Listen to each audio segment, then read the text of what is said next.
EJ, I know you're going to disagree with me on this. You're sure of it? Browns could be the best team in the AFC. You're right. I disagree. There's a lot of reasons why, and we will get into that. There's a lot of personnel subtractions and additions that make me think that. There are some schematic things that make me think that. There are some coaching and front office things that make me think that. We're going to be diving into every aspect of the 2023 Browns. I kid you not, they could be the best team in the AFC.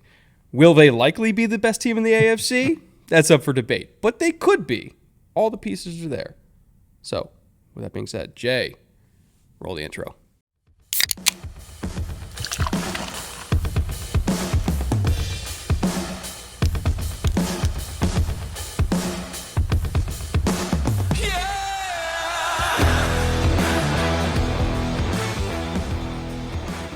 Welcome one and all to the Bootleg Football Podcast. We are in week 2 of our team-by-team off-season series where we take an hour or so, sometimes longer, do a deep dive into every single team in the league, where they stand going into 2023, recap a little bit of 2022, talk about changes, ideally improvements that have been made, and in the Browns' case, defend the position that they could be the snake in the grass in arguably the most loaded AFC that we've seen in quite some time. Before we get into all that, though, EJ, how you doing? I'm good. I'm excited. We're in week 2. We got 6 more to go after this. I won't bring that up, but I think the first week went great, and I think the second week's going to go even better because this is a street fight division every year. AFC North just pounds the living snot out of each other every single season, and I don't think that's going to be any different this season. But we get to start with a team that didn't do as well last year for a bunch of reasons we'll get into, and I think can do better this year. That's always exciting, and I don't know that I push that bar quite as far as you are willing to, but it makes it an exciting team to talk about, and I think Browns fans are probably thirsty for that. Reminder, quickly before we get going here, our wonderful partner, Underdog Fantasy, made this whole series possible in terms of being able to afford to fly EJ down and do the whole multicam setup in all these different areas. We wouldn't be able to do it without Underdog. They have come on and funded the show for a couple of years, just said, do what you do, and we took that baton and ran with it. Obviously, if you use promo code Bootleg over Underdog Fantasy, they'll match your deposit up to $100. Could be anything from 10 up to 100. They'll double it. Use it on anything you want, whether it's the Best Ball Mania 4. Try to get part of that $15 million in prize pool. You're doing pick'ems during the season. All the other sports that are going, they got stuff for literally everything, like even esports. So, Underdog Fantasy, thank you for supporting the show, and thank you to our wonderful audience that supports Underdog. But with that, EJ, let's talk a little bit of 2022 to give context for what we think is going to change for 2023, because 2022 was, there's really no other way to say it, a lost year for Cleveland. It didn't go as planned, that's for sure. So the Browns in 2022, overall 7-10, not a terrible record in a lot of other divisions, but landed them 4th in their own division. Again, a street fight every year. Home record, 4-4, road record, 3-6. In the last 5 games, they stumbled a little bit, 2-3, sort of rolled to the finish more than sprinted. And, they ended up as a team in the middle, which is where I think a lot of fans would have put them last year, which was obviously below their expectations. A lot of fan bases are in that boat, but they certainly didn't play up to their talent. One of the things we're doing this year with all these team summaries is an effectiveness summary, and we wanted to come up with a bunch of numbers that basically kind of tell us whether or not a football team is good at being a football team. And we use EPA per play as our base metric for that. We divide it into offense and defense. We split offense into rushing and passing offense. We split defense into defending the run and defending against the pass. And then, of course, you have to score points to win in football. So scoring and points allowed. We end up with 6 numbers, and we give it their league rank, where that team fell compared to their peers. And for the Browns, the rushing offense was the good news. Not a surprise with the Kevin Stefanski offense and Nick Chubb as your halfback. 6th in the league in rushing. Very solid mark. Place that Browns fans are very used to being. Top 10 in rushing. After that, it gets a little bit dicey. Passing offense, they were 20th. Starting to get towards the bottom third of the league. Rushing defense, 30th. Now, you don't have to be a great rushing defense to win in the NFL these days. If you're top 15, you're fine. If you're top 20, it's okay. Just don't be ass. That's all, that's all you need. Just don't be horrible. Stay out of the basement. Browns couldn't do it. Third from last in the league at 30th. Pass defense, 12th. So good against the pass. In the modern NFL, that's a very good stat to have. But if you can't get off the field because teams can run you over, you're in big trouble. Points scored, they scored 361 points. That was good for 18th. Again, midline, not terrible. They allowed 381. That was good for 20th. Again, not awful. Lots of teams had greater win totals with a lesser scoring defense. Points differential, it was negative 20 overall. That, again, put them right down the middle, 18th.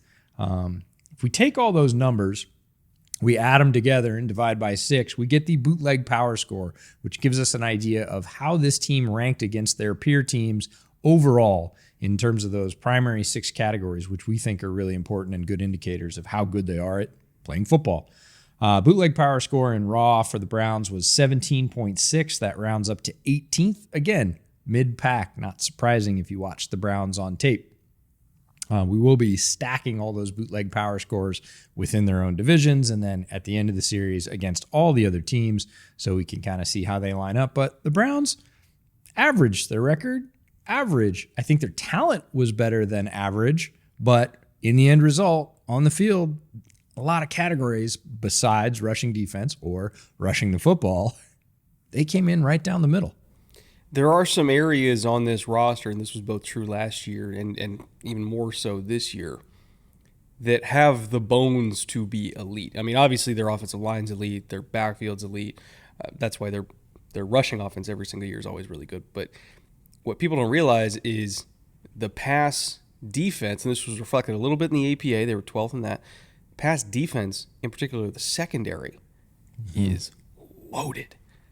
Like, obviously, Denzel Ward, great. But people that didn't watch Cleveland last year, and I know you watched a lot of Martin Emerson because you loved Emerson coming out. Indeed. I wasn't as high on him as you were, but seeing Emerson in the pros, he blew me away. He was phenomenal as a rookie.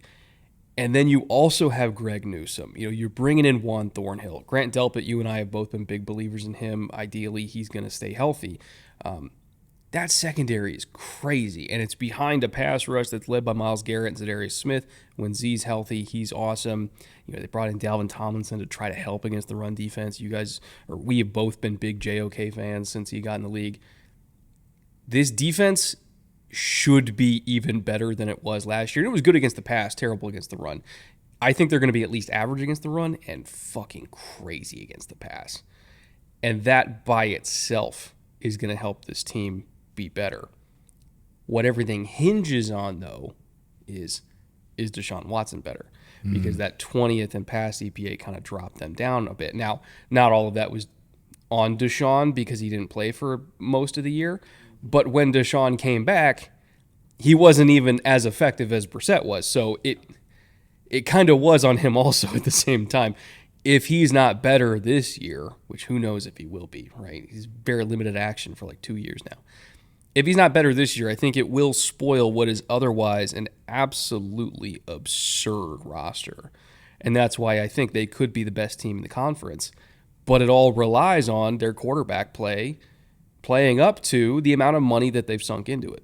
Yeah, that secondary, you let off with that, and they've invested a lot, right? A lot of those guys you named were high draft picks. You know, Thornhill coming in, they invested a good amount of money in him and a free agent. Like, they definitely place a priority on the defensive backfield. And again, you mentioned some of the pass rushers they have up front. They've placed a priority there too. That comes out in that good grade against the pass. But if a team can rip off 4, 5, 6 yards every time they rush the ball, you're not going to get to showcase all that arsenal that you've assembled. And then, you know they're going to run the ball. They've had a loaded running back room, one of the deepest in the league for years and years. Some changes there. We'll talk about that, but nothing changed at the top. Nick Chubb is still there. I think probably overall the best running back in the NFL. And the offensive line has been an absolute stalwart for years. Those are things you can count on, but you got to throw the ball.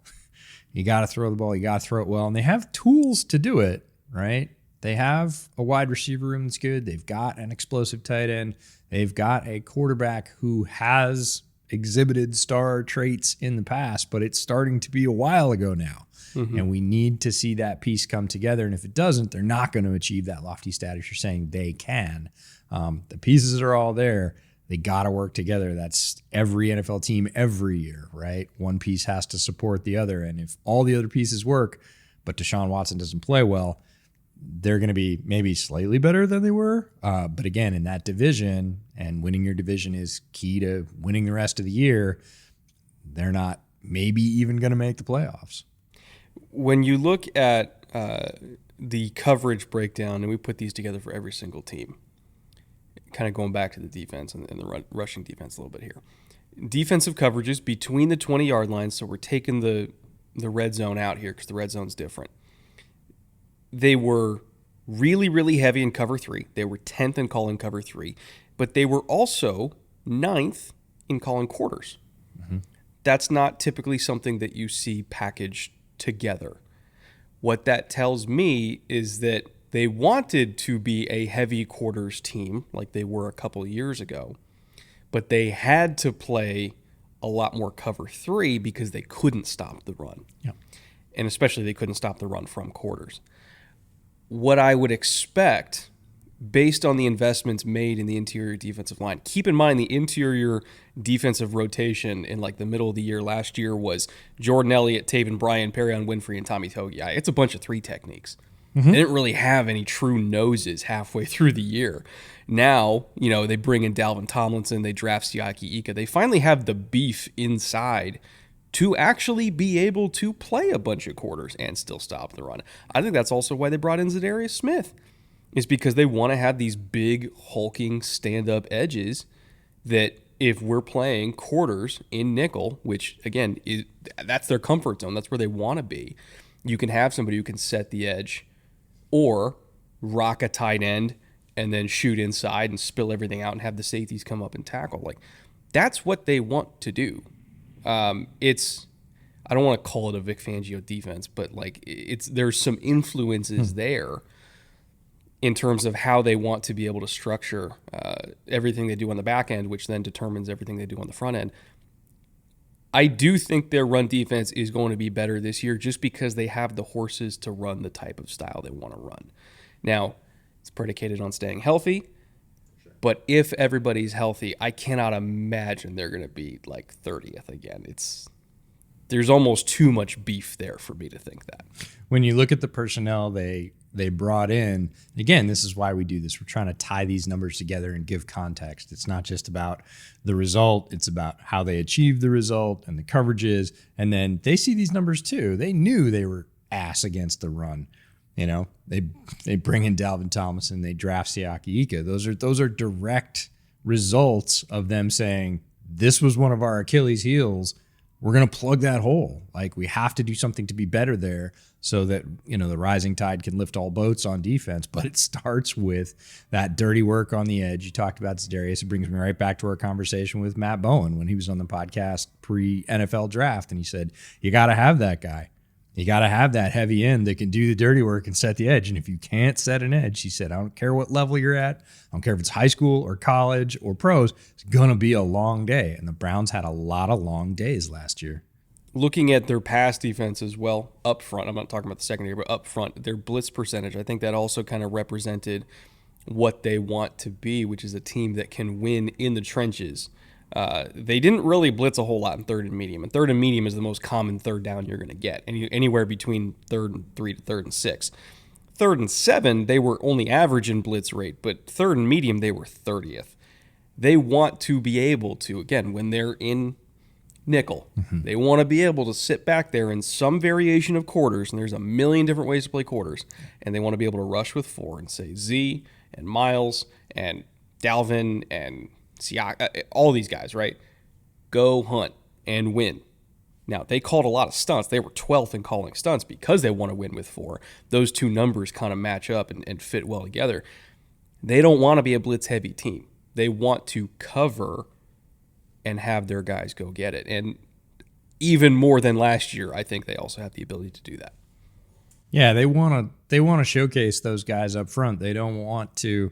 Now, I'm not saying they won't try and scheme Myles Garrett into one-on-ones. Yeah, they'll do it a little bit. Who wouldn't? Yeah. But they don't want to have to bring an extra guy regularly to create pressure. They want to have guys that can create pressure in one-on-one matchups or one-on-two matchups even. They want those guys to win up front and, again, have the coverage behind to support. And if they have a bias, they're going to drop that guy into coverage and say, we're not bringing extra guys. That shows up in the numbers. Also shows up in their sort of talent acquisition strategy. Like, okay, that means you got to have good rushers. You can't have average rushers and expect them to win and just sit back in coverage, because eventually you'll get picked apart. Shifting gears a little bit to the offense and some of the numbers behind the offense and how they make things work. I was both surprised and not surprised by this, because we knew they had a very diverse run game, right? Mm-hmm. Stefanski will dial up literally anything out of any personnel grouping. Yeah. One of my favorite run designers in the entire NFL. Oh, and the way he strings it together it's art. Yeah. That being said, I didn't think that they were going to be last in the NFL in calling inside zone. It's 4%. Like, they almost never call inside zone. They mostly call outside zone about a third of the time. They're 11th in the NFL at outside zone, but they also are second in pin and pulls. Like, they get these really athletic linemen moving in space a lot. They're 9th in counter. They're 3rd in power. These are all like tent pole run schemes that are very different from one another. Like, some of them are gap schemes, some of them are zone schemes. They pretty much were just like, inside zone's boring, we're not going to do that. We're going to replace that by getting Joel Bitonio on the move in space to go crush some safety. And it's diverse, it's explosive, it's exciting, and you have to fit these types of runs very differently from one another. You fit outside zone way different than you fit counter, and then you fit power, that you fit G lead. And I think that's part of the reason why they're so good, is because they're not just zone and they're not just gap. They're everything, everywhere, all at once. Yep. And I think a lot of people don't understand that when they're watching the Browns run game, and I don't blame them. It's really complex. These are fine delineations, but important ones, because you are causing a defense to react a different way. And it reminds me of, a boxer that has a lot of different good punches and like a really strong jab, and they're just crushing you with the jab, right? And finally, like, you say fine, and you bring your hands up and get to that side, and you shift your head to the other side, and here comes a left hook, and the left hook is really good too. Two totally different punches, but if you can go play to play that kind of variation and be really good at both of them, and that's hard to do. Like, a lot of times you'll hear us talk, especially in pre-draft workups when we're looking at offensive linemen, like, I think I think this lineman would work really well in a power or gap scheme, a more man, inside, one-on-one basis. Doesn't mean he can't move, doesn't mean he can't get to the outside and work outside zone, or we say the opposite. They're doing those things in almost equal numbers and at a super high level of skill. Their offensive linemen have been really, really good while being asked to sort of handle one of the most diverse slates of any rushing offense in the league. That's like elite while doing the hardest tricks. It's the advantage of having Joel Bitonio and Wyatt Teller. Yes. Like, when you have two elite guards that can do anything. Right. Like, you want them to reach, they can reach. Like, you want them to blow people off the ball with a base block, they can do that. You want them to pull, you want them to wash people down with just pure power to make room for the other one to pull. They can locate in space. Like, it's so unfair. Yes. To have a guard duo like that. And it's also very uncommon to have a guard rare duo like that. But they invest in that position on purpose because they can do all of that. Now, passing offense, this was, kind of the wart on the team last year. And there was a bunch of different guys throwing the ball for them. But overall play action percentage was lower than I expected at 21st, just considering the lineage of this offense. I thought it would be higher, but it wasn't. I think that was kind of reflective of them being down sometimes and having to go into the gun and just sling throw and throw and throw and throw. Average time to throw, second, quote-unquote, slowest at about a little over 3 seconds. I think that was more reflective of all their quarterbacks being able to run a little bit and get out of trouble.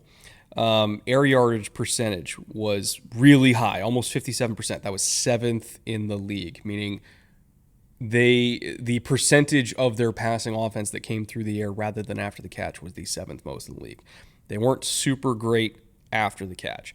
Average depth of target, though, was about 8th. So it's very similar to kind of like what we were talking about with Minnesota, right?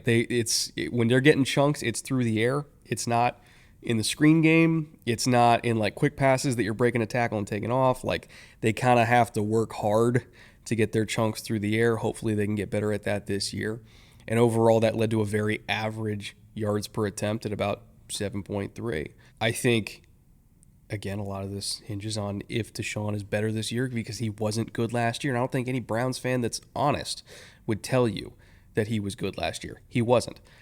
If he improves this year and they get to at least being an average passing offense combined with a much improved defense and combined with an elite run game, this is a playoff team.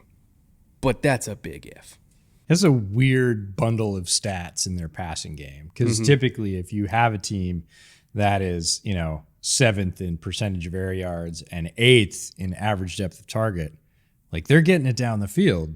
And if you have a run game that's as good as the Browns, like your play action percentage would be much higher. You're going to have those longer developing downfield shots. And why wouldn't you, fake the handoff to Nick Chubb and make the defense compress and bite on that and then take those longer shots? But they didn't do that. Their play action percentage was really low, but they were still chucking it down the field, by numbers. And I think the end result of that last year was the sort of disjointed result that you see on the field.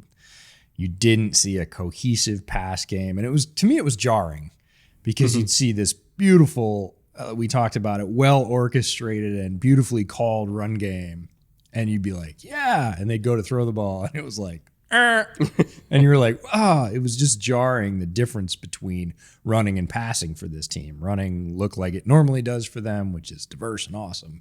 And passing was just like, it was ugly and disjointed. It's the trombone noise. Wah, wah, wah. It just wasn't great. And that is going to have to come up. Now, the good news is they have the tools to do that, right? They have talented players in those positions. It wasn't, we've talked about a lot of teams in this series already where we say, look, they just didn't have the horses. They didn't have the players to support the system. They do have the players to support a very healthy and diverse passing game. They got to get it together, and it's a tough thing to orchestrate. We see a lot of teams struggle with that in the NFL every year, but they've got to get it done. It's the difference between on paper and on grass. On paper, yeah, they have enough tools to make a good passing game. Can they do it? We'll see. Well, they have more than enough tools. You know how many receivers they have on the depth chart right now? 17. Yeah. Like come on. You're not surprised that I nailed that? The camp battle for like wide receiver 7 is going to be insane. They have so many, and then they drafted Tillman. They're like, fuck it. Why not? Like, it's got to be the most in the league at this time of year, at least. It is a heavy rotation of pass catchers, and it is not just numbers. They're not just trying to throw numbers at the problem or throw things at the wall and see what sticks. Like, there's a lot of talent in that group. We were big fans of Tillman pre-draft, maybe even me a little bit more than you, but he joins a very talented rotation. It's not like he's a super talented rookie and he's automatically a shoo-in because they just didn't have anybody, which is the case on some teams. Not this one. It's just to list off some names. I'll go like 10 deep. I'll go like 10 deep and stop. All right. They got Amari. They got DPJ, Elijah Moore, Tillman, as we mentioned. Marquise Goodwin's there. David Bell, who they just took, is there. Jakeem Grant's there. Anthony Schwartz, Jalen Darden, Michael Woods. Like, they could field 2 wide receiving cores out of that group. And 2 returning cores, too. I'd bet 2 of them get traded for something in preseason because there's just too many. It's totally possible, and if not, other teams will certainly be watching the Browns cast off at wide receiver if they are one of those teams that doesn't have a ton of talent in that room, because that is not a problem the Browns suffer from. Now, the man that assembled said wide receiving core, Andrew Berry. We're big fans of Berry's work as well as Kevin Stefanski's relationship. Now, I will respectfully decline to comment on the ownership. But the men under the owners, I'm very fond of. Well, it's a good thing in this series that we don't list the ownership. We're big fans of Andrew Berry. He's both the executive vice president of the Browns and the GM. He's done a tremendous amount of work to assemble this roster. We talked about how deep it is on several units on defense, that they have all the offensive tools. They have one of the best offensive lines. That's a reflection of the work he's done. And Kevin Stefanski, we talked about his designing a run game, but say what you'd like, but he has kept this team together through some really interesting circumstances over his short tenure as head coach. Big fan of his work. I really like him in the head role. He seems to be suited not only to call certainly the rushing part of the offense, but that CEO role over the team seems to suit him. Big fan of that hire. And for a long time, head coaches of the Browns seem to be on rinse, lather, repeat. It was just a cycle. Seems like Stefanski's established some stability there, and this team really needed that. As far as coordinators go, we have another coordinator with an assistant head coach title, very popular in the NFL. It's a way to keep a coordinator without having to promote him, is give him the assistant head coach title. In this case, it's special teams coordinator, Bubba Ventrone, with that title. The offensive coordinator, Alex Van Pelt, former University of Pittsburgh quarterback, who's had a lot of success and can design a very interesting pass game. So again, we have coaching, we have talent, we have former success in the pass game. All the tools are there, and I think that's what you're leaning on to say they could be one of the best teams in the most competitive conference. And then defensive coordinator Jim Schwartz, well known to many NFL fans, multiple stops, calls an aggressive style of defense. If he wants a pass rush, he can create it. He's done so in previous stops. Again, he's got raw materials with the Browns. We'll see how he sort of mixes and stirs to make that happen. But it's not like he can't. It's not like he's some fresh-faced, green, wet behind the ears defensive coordinator that doesn't know how to get to the quarterback. That's not the case at all. Yeah, it's a good staff, and it's a good leadership structure. I mean, God, even their assistant coaches, like they got Stump Mitchell at running One back. of my favorite position coaches league-wide. He's amazing. Like Bill Callahan's a legend. Like it's part of the reason why their offensive line's so good. 45th year. I know. Dude, he's been coaching longer than Brady's been alive. He's been coaching longer than you've been alive. By a lot. By a bunch. No, very, very talented coach. He's a former head coach himself, and he's a position coach for you. Not even a coordinator. He's a position coach for you. I mean, he could be a coordinator, but he just likes coaching offensive line. Like, he's just going to stay that way forever. Which makes him the perfect add on a staff. Like, super talented, likes his role, doesn't have visions of grandeur. Like, Callahan is an excellent addition. And on the defensive and special teams side, we've got Brandon Lynch coaching cornerbacks. He got the Lombardi Trophy as a player, both on the Colts, 2006. We will not bring that up because they beat the Bears. For no reason in particular. Yeah, and he also won a Grey Cup with the Saskatchewan Roughriders in 2007. So one of the few players that's won the top trophy in both the CFL and the NFL. Now that I think about it, on this laptop that I have right here, I have 2006 Colts All-22. I could probably throw up some All-22 of Brandon Lynch right now. And I could probably throw up too. Yeah, I'm gonna wait till you leave right before I pull this up, just so you don't get fucking flashbacks. That being said, I also have the Devin Hester return I could throw up right now. That'd be great. It's not like they won, but it's okay. It's okay. I'm not bitter. Anyway, let's talk a little bit about that offensive core that we mentioned a few times here. Nick Chubb, from a fantasy perspective, he's going as RB6 right now, which seems fair. I think a lot of that is people not entirely all in on the Browns offense as a whole, not necessarily not all in on Nick Chubb, though he is kind of perennially one of the most underrated elite players in the league. Everybody's like, oh yeah, Nick Chubb's great too. And it's like, do you understand how good Nick Chubb is though? RB6 is like a little bit disrespectful, but I also understand why people are a little bit nervous about the Browns. It's the difference between fantasy and what we'll call real football. Yes. Because in fantasy, it is both player and situation. Like those things are almost equal, right? You can have a great player who's maybe not going to get a ton of touches because of scheme, because of, players around him or just touch distribution. We have the classic touchdown stealers every year. That's a bigger thing in fantasy. Like those things hold equal sort of sway. Whereas in real football, situation matters a lot, but not quite as much in terms of, look, Nick Chubb is probably arguably the best running back in football. In fantasy, that's not enough. You got to have both. Or at least pure runner. Maybe because some people is like, oh, if you count receiving ability, then it's CMC. And then we get into the weeds about styles and no doubt roles, about that. Some people will put Debo on the top running back list. And like, I wouldn't disagree. Sure. But it's like, do you count Debo as a running back? Or is he a receiver that plays running back? I don't know. It's such a gray area. It's just weapons, right? Nick Chubb is a very, very good football player. RB6 is a pretty respectful place to be being picked. I would say it should be a little bit higher. I don't think he should go necessarily in the top slot, but, are we going to split hairs over RB3 or RB6? Not really. It's still going in the first 2 rounds. Yep. The one that kind of confused me a little bit, though, was Deshaun's going at QB9 right now. And I'm like, based on what? Because if we're just looking at tape last year, a lot of our projections are could, maybe, possibly. If. Not is. We're talking about Jared Goff last week going like QB, was it QB 17 or 13 or something like that.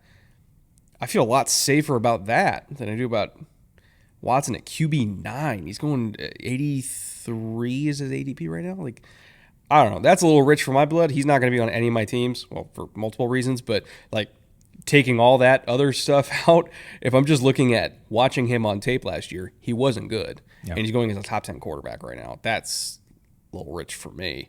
Amari's going at wide receiver 18. Again, it's a could, it's a maybe, it's a possible. It's dependent. But that also depends on how is Deshaun playing. DPJ, though, and it's kind of interesting, there's like a huge shelf when it comes to Browns receivers, even though there's so many of them. Yeah. DPJ, considered by most people to be the wide receiver 2 there, is wide receiver 70. Yeah. So we're talking about like a 52 pick difference between the top 2 receivers on the Browns. And it's like, okay, so we don't believe in DPJ because we have questions about Deshaun, but we do believe in Amari, and also we believe in Deshaun. The valuations for Browns players, my overall point here, is that they are all over the place. Yep. So don't even bother with the passing guys, anything related to the passing offense. If you want to run it back early, take Nick Chubb because you know what you're getting. It's hitting, a great ball right down the middle of the fairway. Yep. If you want a value hunt, go for Njoku. But in terms of quarterback and receivers, I'll believe it when I see it, and there's a bunch of other passing offenses that are less maybe possibly could, and more so we know they will be good. I would rather be a little bit safer there. Stay away from the volatility, and that's really what it comes down to is we can't sit here and tell you, no, go get this guy. We're sure, because we're not sure. Yeah. And a lot of that hinges on the quarterback. It feels like on the one hand, people are trying to get out ahead of Watson having a bounce back season. And look, if he does, he could very easily live up to that valuation. Because he is mobile. He can get yards with his legs. He's a very good passer. We've seen that earlier in his career, but we haven't seen it for a while, and we've never seen it in Cleveland with this offense and this group. Could he? Yeah, and it feels like people want him to get there, so they're like, no, I'm going to put my money down first. I'm going to be early on that train. Whereas the other players, they're like, no. I'm gonna wait for that. Overall, when the difference between QB 6 and QB 15 is somewhat negligible to begin with, I would rather just invest hardcore in receiver and running back early, and then go get like Kirk or something later because he's again going in the teens for quarterbacks. Like, I don't know. It just, I don't get it. Doesn't make sense to me. Maybe that's my old curmudgeon-y, bitter Texans fan self, but I just don't get it. Could be. Regardless, if you're a Browns fan and you do believe in all of these guys much more than I do, the passing game, not particularly the run game, if you do believe in them and you want to prove me wrong, again, feel free. Yeah. Promo code Bootleg. They'll match your deposit.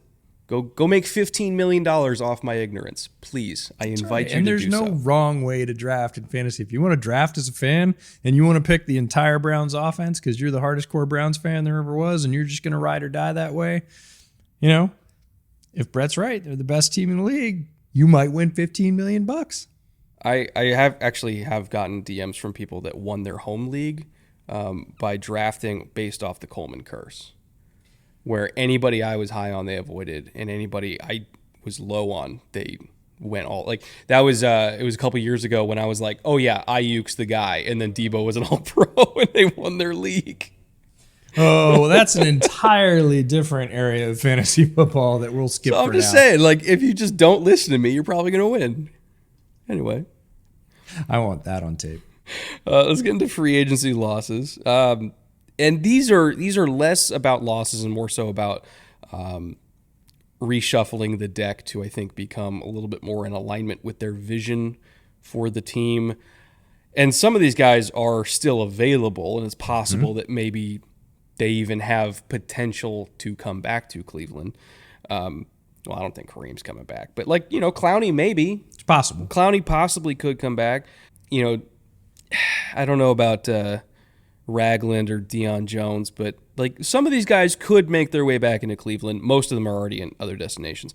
Overall, though, I think that there wasn't any loss here, quote unquote loss, that is crippling, that is irreplaceable, that is nothing. There was none of these losses that I think were not expected and accepted by Cleveland.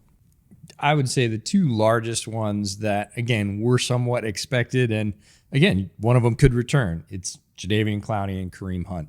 And they knew for the last several years, in one way or another, that Kareem Hunt was going to move on. They're not going to get rid of Nick Chubb as long as he stayed healthy. They kept Kareem Hunt around for insurance and very good production in the RB2 role for as long as they could. And they knew that that was eventually going to not happen for money reasons, for durability reasons, any other number of reasons. He's still out there. Like you said, I doubt he comes back just because of that experience. It was frustrating for him. He was looking for new money in his contract. Clowney, on the other hand, still out there, familiar with the defense, could add something, could be a value. The longer they wait, the cheaper he'll be. Those two guys are unsigned and probably the biggest names. The others are really not hardcore losses in terms of their percentage of plays. Dearness Johnson moves on. Again, that was a tremendous value player we really liked in their RB3 role, but in any other team, he was at least RB2, and on a bunch of teams, he was good enough to start. Jaguars sign up and, bring him into their backfield. Speaking of super deep backfields that you can't figure out, yeah, Jacksonville. Not saying you should grab him in fantasy. I'm saying good for Jacksonville for grabbing a good football player. Taven Bryant, Jacoby Brissett, the guard, Froholt, goes to the Cardinals. He ended up playing 50% of the snaps last year. That was more in fill-in roles. None of these things are earth-shaking. Like you said, none of them are like, we thought we were going to be able to sign him to a big contract, and there was a snag, and now he's gone, and we've got this gaping hole. There's none of that. And again, that speaks to, Barry's leadership and, plan. Every GM has to have a plan for succession within their team, whether it's guys pricing out, aging out, not working out in terms of skill or fit with coaches that come in. And this feels very much like, yep, you did your role, whether it was a one-year role or multi-year contract.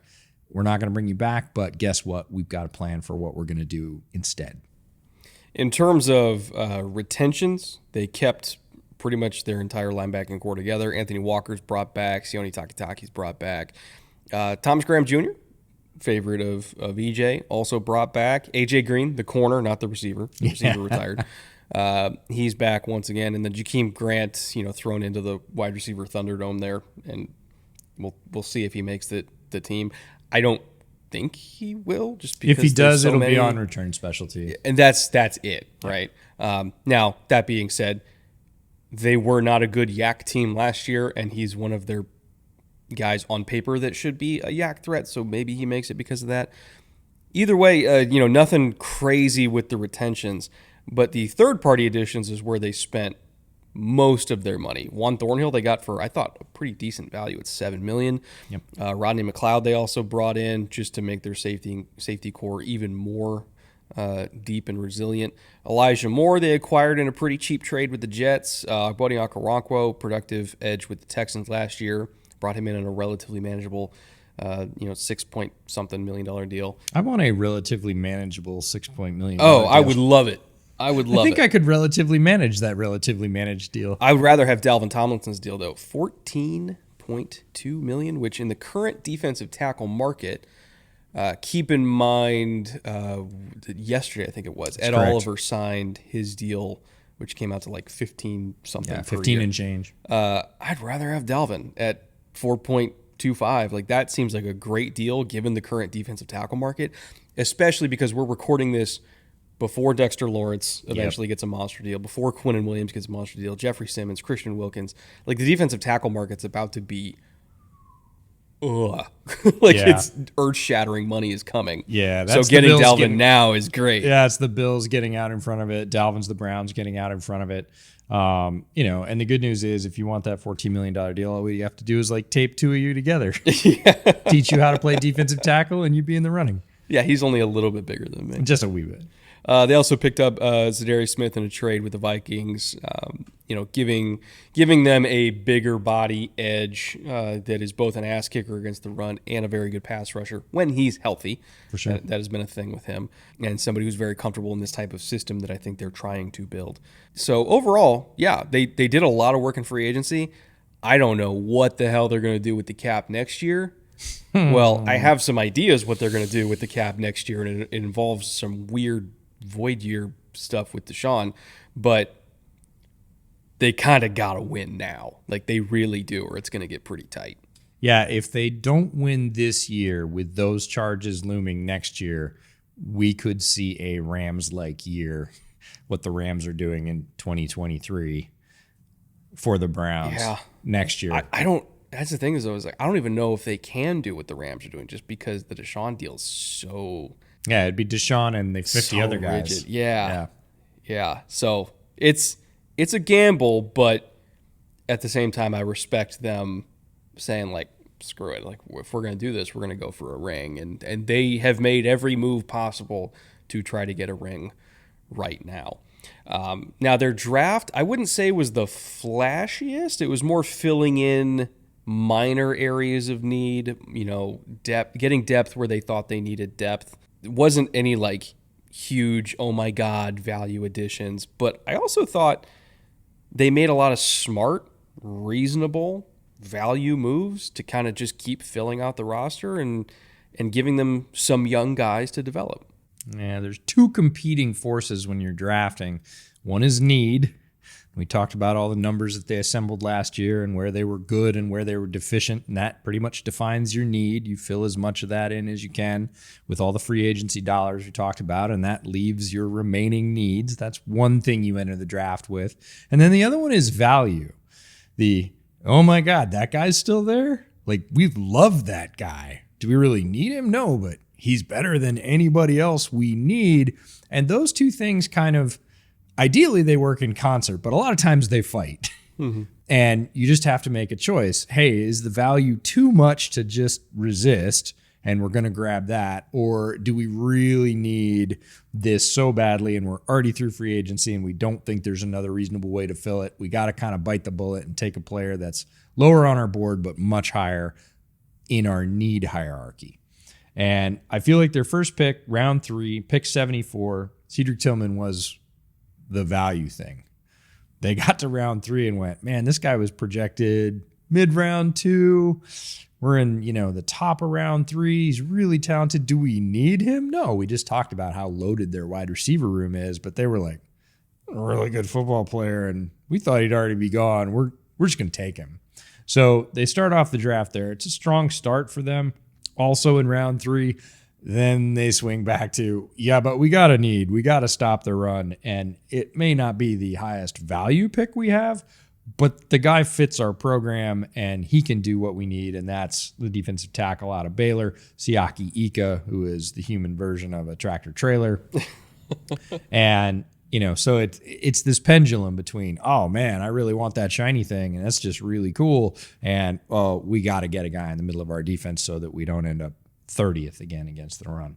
Round 4, they come back at pick 111 and get another massive human being, tackle DeJuan Jones out of Ohio State. Not many guys with a frame like that on the planet. Had some good flashes, is developmental, but if you're talking about a developmental lineman with tools going to a great landing spot, go work with Bill Callahan and the yeah. Browns. Like, Oh, yeah. couldn't possibly be better for DeJuan Jones. And wouldn't be at all surprised if a year or two from now he is their, absolute anchor at right tackle and doesn't go anywhere for a long time. Yeah, they're hoping that if they need to move on from Conklin, they're hoping they can get Jones in a place where he's ready to go by then. And I think the chances of that are pretty good. Round 4, pick 126, they come back to one of the players that I really like and was one of the featured players in that conversation we had with Matt Bowen, edge Isaiah McGuire out of Missouri. He is going to, in my perfect world, sit right behind Zadarius Smith and go, tell me what you know, Obi-Wan, because he's a very similar player physically coming out to the way Zadarius was. Zadarius has developed and continued to develop as a pro and develop his range of skills in a way that Isaiah McGuire hopes he can, and he has a lot of athletic tools. I liked him a lot. I thought that was a great both need and value pick coming together in round 4. Round 5, one of our favorites at 140, quarterback Dorian Thompson-Robinson out of UCLA. That was the one I was like, ooh, yeah, there's the value. And that's a natural fit. We both saw that one and went, man, if Deshaun goes down or just plays horribly and they want to try something else, here's a quarterback with a similar skill set. Not saying he's the same guy, but we both thought he was better than his perceived value in the draft. We like his upside. We like his ability to sort of continually churn and get a little bit better every year. If that sounds familiar, it's the same thing we said about Jalen Hurts when he was coming out, is that he just keeps improving. DTR, same way. Round 5, pick 142. They get Cameron Mitchell out of Northwestern, who's a player I got to late in the process. Actually had more hype the year before, didn't come out, went back. Is incredibly solid. Is just, and this feels very much more like the value thing. They look at round 5 and they go, he's still there? Mm-hmm. Man, we got his teammate a couple of years ago. Like, we can just throw him in the mix and he doesn't have to play right away. He's super talented. As we have attrition at those defensive back spots in general, wouldn't it be nice to have a guy like Cameron Mitchell, who's super solid, to just slot into that rotation? They grab him. And then in round 6, I think this is one of the biggest value picks of the draft, not of the Cleveland draft, but Luke Weipler, the center out of Ohio State at 190. That was such a Callahan pick. It's a great Callahan pick, but I really thought that Weipler was probably a 4th round prospect on my board. Ish, yeah. Yeah. Like, I would have been comfortable anytime after like the mid 4th.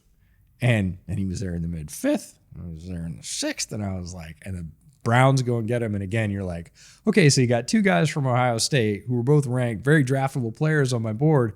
And a year and a half from now, 2 years from now, they're probably both have the ability to start, right? If you have to move on from higher priced veterans or you suffer an injury and you're not going to skip a beat. And to me, it felt like, again, like you said, not the sexiest, not the flashiest draft, and it did sort of pendulum back and forth between need and want, but a solid group of players. You can see the fit for all of them. There was no like, huh?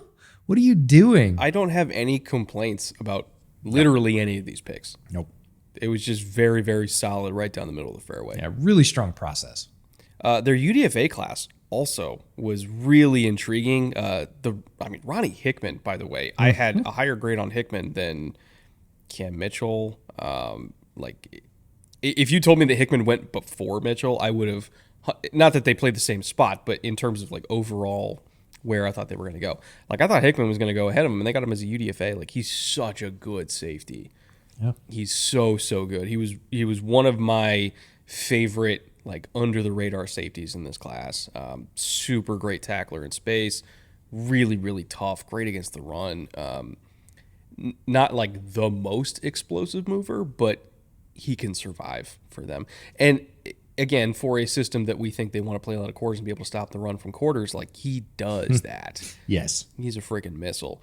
Charlie Thomas, he was getting a lot of hype before the draft. I honestly didn't see it with him. I like him. I know. He's a very divisive prospect. I wasn't a huge Charlie Thomas guy. He's another one of these, like, real small, like, stick-thin linebackers that's been coming out lately.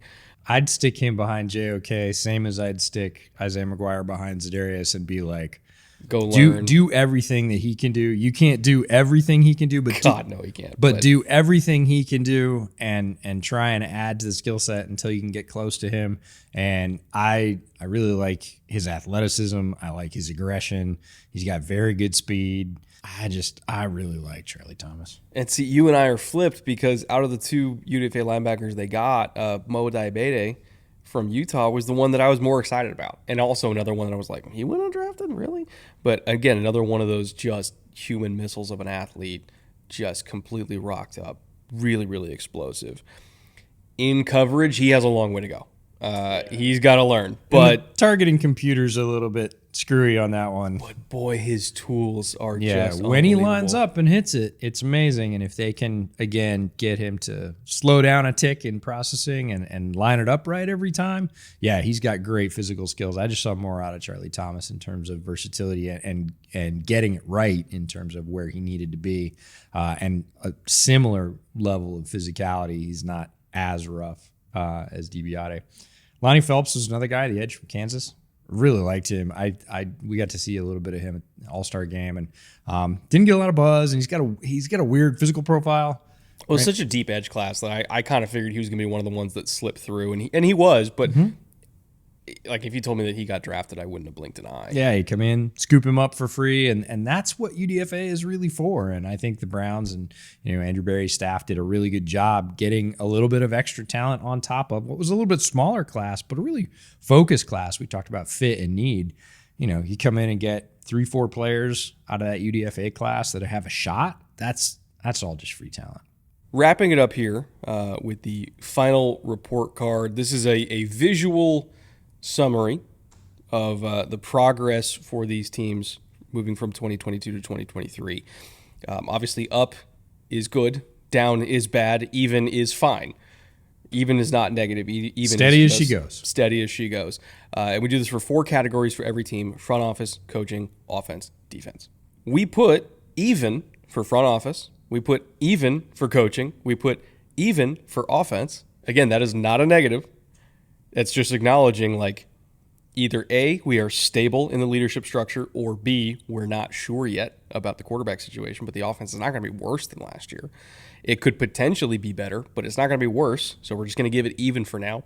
But the defense, we give a huge arrow up because, again, as we talked about before, they fixed a lot of their issues personnel-wise in order to run the system that we think they want to run, that over multiple coordinators now they have tried to run, and we think we know what they want to do, but now they actually have beef in the middle to be able to do it. So the defense should be better, and that's a big reason why when we get into ceiling and floor for win total, you and I each have a different ceiling and floor here. Yes, we do. My ceiling for them is 12 wins because I acknowledge that the defense could be way, way better. And the 12th win there is allowing for the possibility of a bounce back year for Deshaun Watson. That being said, my floor is 7 because it's also allowing for the possibility of Deshaun still plays like ass. And in the AFC, if there is a massive quarterback disadvantage from one team over the other, you're not going to win that many games. So it's just it's an acknowledgement of the range of possibilities here, which is really a reflection of the quarterback situation, which is something we just haven't quite figured out yet. They could be an elite team. They could be a painfully mid team solely because of how the quarterback plays. Yeah, my ceiling is 9, and it is not saying that Deshaun Watson won't play well, very much better than he did. He could, and they could still win 9. There's 2 things there. One is division. Talked about it at the top. It's a street fight every year. They're going to knock the living piss out of each other, and they're going to lose a couple games that they probably, quote unquote, should have won on paper just because AFC North. Mm-hmm. And the other one is conference. The AFC's loaded. If they get out of their division with any kind of health, they've got to play the other superpowers in the NFL right now. So 9 wins feels like things could go well, and they could win 9 games. They are counting on a lot of moving pieces to get better. Deshaun has to get better.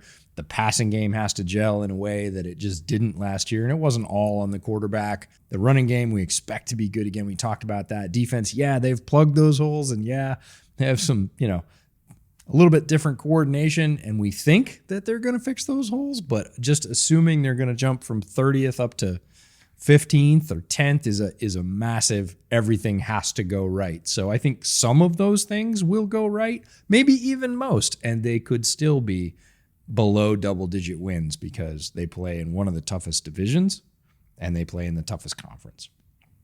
Floor 6, and that is Deshaun plays terribly. You end up with a rookie at quarterback. You're sort of right back where you were last year on offense. Defensive, makes an improvement, but not as big a jump as you thought they might. They still end up, maybe 20th instead of 30th against the runs, and teams are just keeping them on the field too long, and you end up with a very similar season to last year. Looking at their opponents in the schedule, they play against the AFC South, which we expect to be a tougher division this year. The Texans are a lot better. We'll get to them at some point in this series.